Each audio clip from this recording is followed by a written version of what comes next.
Hi, my name is Salim Virani. I'm the founder of Source Institute. Source Summit is an event where we bring together people to teach each other, and that fits into the ethos that we have in the Institute, where we develop different types of peer-to-peer techniques. The reason for this is we believe that in contexts like tech entrepreneurship, the really valuable knowledge, the really valuable information doesn't exist in books, it doesn't exist in methodologies.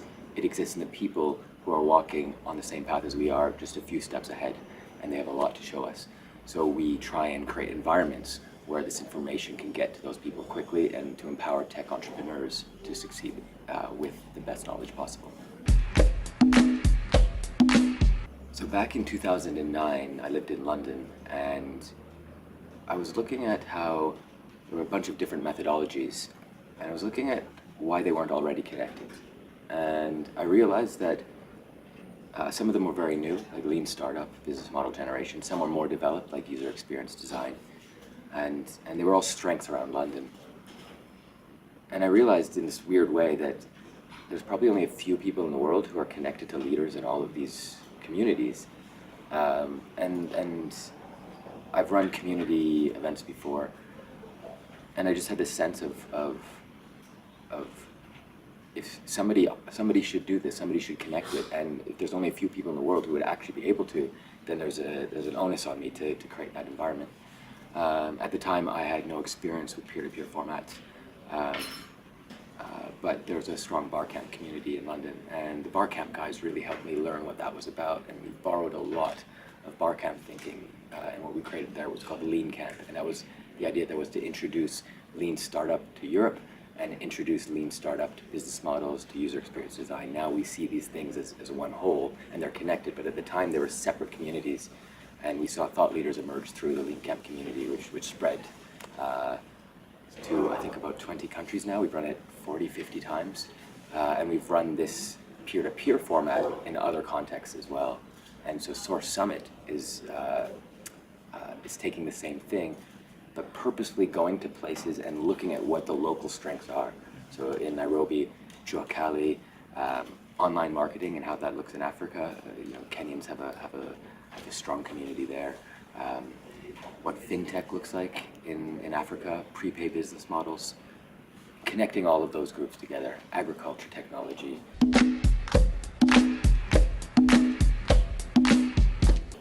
We're still going through the feedback forms. So some of the things I've seen so far, there's lots around how to do customer research, how to talk to customers. There's a concept that exists that is popular in Europe and the US called customer development. But a lot of what's written about that doesn't really work here because there are cultural differences. But there was a lot that came up around people who have gotten that right. Basically, how do you talk to customers at an early stage when they expect you to be able to deliver or expect you to be able to sell to them, and learn exactly what it is you need to do and not do to build a business that serves them. There were other things around how to get customers to prepay. It's interesting where if you look at Kenya as a market that consumes like mobile services, it's very easy to deploy prepaid business models here, which is a huge advantage over anywhere else in the world because your customer money comes in up front. But then sometimes when you're selling to businesses, there's a trust issue and people don't want to prepay. And so there are certain people who had succeeded in getting their customers to prepay on big orders, which is really helpful to unlock the growth of a new business. One of the sessions we had yesterday was a bunch of fintech minds helping agriculture tech founders, because one of the biggest barriers to getting agriculture technology to market is, can the farmers afford it? And so, but all the fintech minds are always working around financing models, so put them together and let them help each other, right? And so we just sort of create that environment to get out of the way and let local thought leaders emerge that we had never anticipated.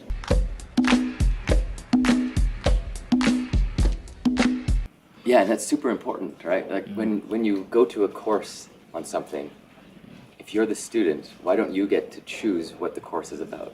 Like, the broad topic is fine, but then you have certain goals that you're trying to achieve. Why can't the courses design around you? And we've designed education for some big universities in Europe, like Oxford and UCL, and some accelerators like Leancamp. And we try and bring that thinking to that, but in a format that we fully control, like Source Summit, absolutely. get up and name your challenge. We actually ask people to share a challenge that is current this month, see if somebody can help from one of these other backgrounds.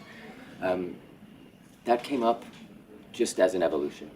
Right? So when we started, I was learning how a bar camp works. And I was honestly very panicked because I'd never run an event before, and I'm running a very large bar camp style event all of a sudden. And then just from there, we focus on feedback. We hear what works, what doesn't. So over time, getting feedback, we've learned that it's really those practical sessions. It's really the ones where someone says, "Tell me that story about you because you're successful. And I want to know what happened there," or "I have this problem. Who can help?" And it's just evolved over time that it's become that format.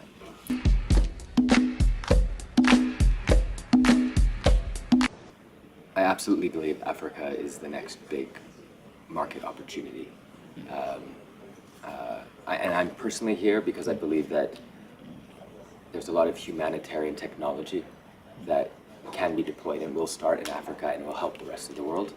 But I believe that there are businesses that can do that, can deploy that technology and get it in the hands of the people who need it. That said, if you look at the growth of the world's population, starting this year, Asia is plateauing, the rest of the world is decreasing. The growth of the world is going to be driven by Africa. The next 2 billion people in the world are going to be Africans.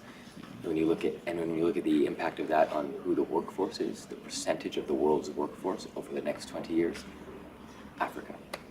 This is where all the action is going to be.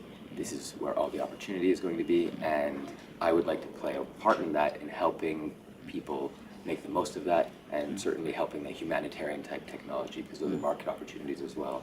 And I've helped startups for 5-10 years. I'm really grateful that at this point in my life I'm able to come to a place where I'm not just helping people have a better lifestyle, but really helping good people move their lives up where they really need it. Clean water, sanitation, education, that type of thing. Really meaningful technology. And that's here. Really interesting. So there are certain things that it's worth looking to the outside to learn from. But quite often, and we see, I think Africa is sort of faces the negative side of this quite often with the way development money works and so on, where stuff gets brought in and it doesn't work here and people try and force it. That said, when you look at high-tech startups, and here in iLab, we're part of this small community in Kenya who understands what a high-growth business feels like, right? And what it means to say this could be $1 billion company. What that means, how do you grow that? That attitude is certainly worth looking at and bringing in. But to really make it work here, I think there's an attitude of sort of focusing on more practical aspects. So when we look at a high-growth internet business, that only works where people have an internet lifestyle, and those markets are really accessible, and you can use online channels to grow very quickly.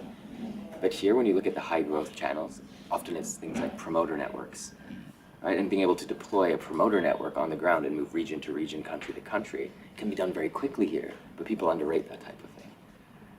So I think that aspect of practicality and looking at how do people do that and how can we do that better is a way to get technology businesses off the ground. And the other thing is really staying focused on helping one customer at a time. That came up a lot yesterday. We often get sidetracked. We often see a vision and want to do this thing, but the markets aren't ready for it. And if your customer is saying, well, hey, this isn't for me, rather than force it on them, I think stepping back and sort of going, well, what can I do to help you, is a very good way to get that initial traction.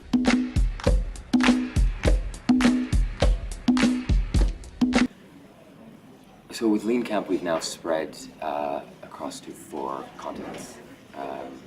And Source Summit will follow in its tracks very quickly. So the world of lean startup, I think, has progressed, and Leancamp has served its purpose to a large degree. But the idea of bringing people together and building up on local strength is something we're very good at. In 5 years' time, sooner than that, I expect we will be around the world, operating in 40, 50 countries easily. But that's not really the interesting part. The interesting part will be what comes out of each of those places. We've already helped a lot of thought leaders rise and share their knowledge. Who are the thought leaders that are going to come out of Nairobi? how is Chuakali thinking going to help an engineering-led startup in Sao Paulo in Brazil? That's the type of thing I expect we'll see a lot of in the next few years. So the Source Summit network will rise up and make those connections. Source Summit is very community-led, so I don't really think about it in terms of milestones. I sort of think about it in terms of how can we go and help, and where is interesting. So certainly when we go to a new place and learn new things, that's very exciting. But yeah, in terms of numbers, we've had, like 40, 50 events. Some of them are smaller, some of them bigger. Honestly, I like the smaller ones because they're more focused. And I think we might actually head in that direction, because I think those smaller events that are more focused actually have more value to the community. And then those people who have experienced that can spread the word. I think in terms of Source Institute and backing up and looking at some of the other things that we do, there's some interesting milestones coming up. So one of them is we're building an online course called The Sources, with the same attitude, where we go to high-profile entrepreneurs who have done something unique to the market well, and we sit down with them for 2-3 hours on camera, and then we turn that into tiny bite-sized 5 to 20-minute online lessons, and we're giving that to the world for free. And we're starting in Sub-Saharan Africa. In the next few years, I expect that we will spread. So South America and Asian markets are also quite interesting. They all have a lot of unique stories. We've pre-launched it. We've had 200,000 visitors to our Facebook page. I think 20, 30,000 likes now. We've had almost 3,000 pre-signups on a landing page based on just the topics we believe are important and that we've researched and found out are important. I think we're going to hit 30,000 African tech founders on this online platform inside of a year. And that to me is probably the one biggest milestone, because that now we're actually starting to help a lot more people rather than just in person.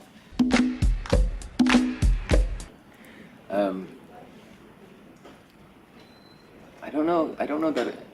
I guess things have gone well, right? I don't complain. I don't really feel super successful either. I just feel like I try stuff and I stick to the stuff that works.